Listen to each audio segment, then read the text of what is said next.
اعوذ باللہ من الشیطان الرجیم، بسم اللہ الرحمن الرحیم۔ پارہ 30 سورہ کافرون۔ اے نبی صلی اللہ علیہ وآلہ وسلم، آپ کہہ دیجئے کہ اے کافرو، میں ان کی عبادت نہیں کرتا جن کی تم عبادت کر رہے ہو، اور نہ تم اس کی عبادت کر رہے ہو جس کی میں عبادت کر رہا ہوں، اور نہ میں تمہارے خود ساختہ معبودوں کی پرستش کرنے والا ہوں، اور نہ ہی تم میرے معبود کی عبادت کرنے والے ہو۔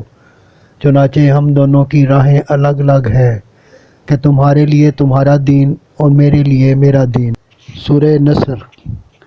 فرمایا، جب کہ خدا کی نصرت آ پہنچی اور حق و صداقت کو فتح ہوئی، اور آپ صلی اللہ علیہ وآلہ وسلم نے اپنی آنکھوں سے دیکھ لیا کہ دین الہی میں لوگ جوک در جوک داخل ہو رہے ہیں، تو اب پروردگار کی حمد و ثنا کیجیے اور اس سے استغفار کیجیے، یقیناً وہ توبہ قبول کرنے والا ہے۔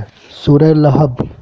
فرمایا، ابو لہب اور اس کی بیوی حضور صلی اللہ علیہ وآلہ وسلم کی مخالفت کی وجہ سے اپنی دولت کے باوجود دنیا میں بھی تباہ و برباد ہوئے۔ ان کی دولت کسی کام نہ آئی، اور آخرت میں بھی بڑی ذلت کے ساتھ دوزخ میں جلنا ہوگا۔ اس کی بیوی جو ایندھن کی لکڑیاں لانے والی ہے، اس کی گردن میں مونج کی رسی ہوگی۔ صدق اللہ العظیم۔